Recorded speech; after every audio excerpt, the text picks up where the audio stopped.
All right, as promised, this is the next video. This video is looking at how to divide a multi-digit number and what to do if you get a remainder. All right, so let's begin. I'm still using that hangman method because if you're watching this video, that means that you're having an issue or you're struggling with the regular standard algorithm. So we're taking it to hangman's house again. And we call this the hangman method, also known as partial quotient. We know that when we play hangman, whenever you get letters that are incorrect, or you try it out, you put it at the bottom. So our bottom, similar to hangman, would be our scrap.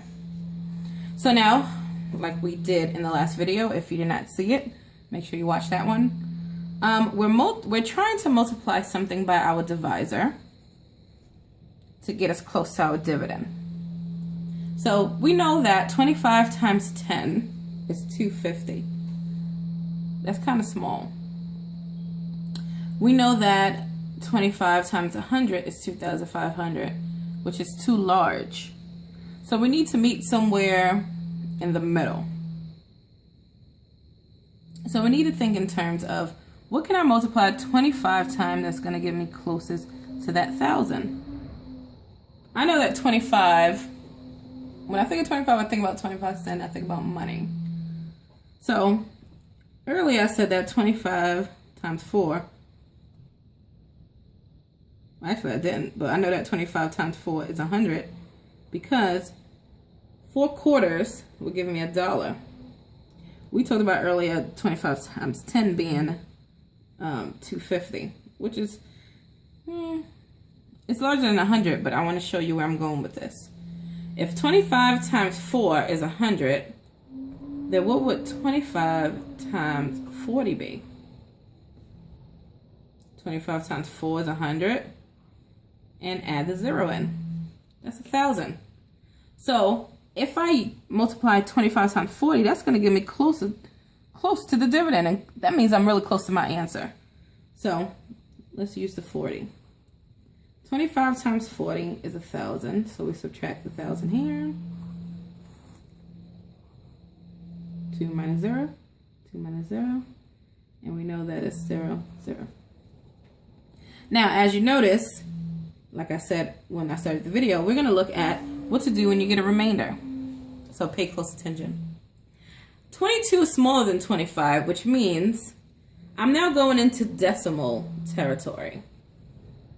I'm now adding a 0 after the 22 so that I'm able to divide the divisor into what's left of the dividend.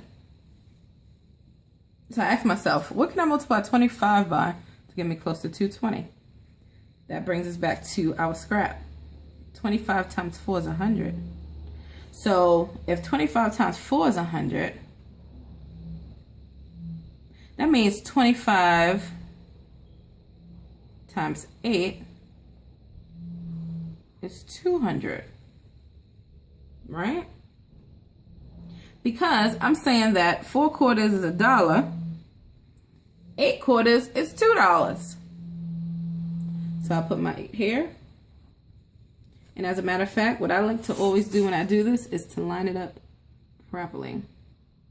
I'll put my 8 here, like that, because you'll see when we get to the end, you want to add it, and you don't want to take up too much space because then you're going to be looking all over the place for your work. All right, so let's subtract 25 times 8, which is 200. 0, 2, 0.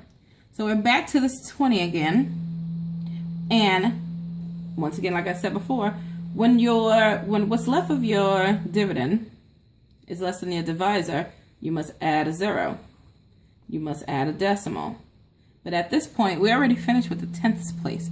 So we have to add another 0 and find out what to multiply this 25 by to get close to 200. So we already know that 25 times 8. So we're going to multiply 25 times 8. Put our 8 there.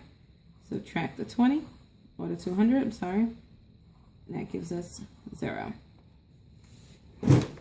if you are confused about anything that I just did, you can either rewind the video or you can bring questions to me on the following day. We're going to put these zeros here because we want to make sure that our addition comes out right. A lot of times with division, it's not usually the division you mess up on. It's the little pieces like the adding, the subtracting, things of that nature. So let's add it. That's 8. 8. Bring down that decimal. 0, 4. So it's 40 and 88 hundredths that we got as our answer. But we need to check. So we're going to do our check here. And you know when you check, you are multiplying your quotient by your divisor.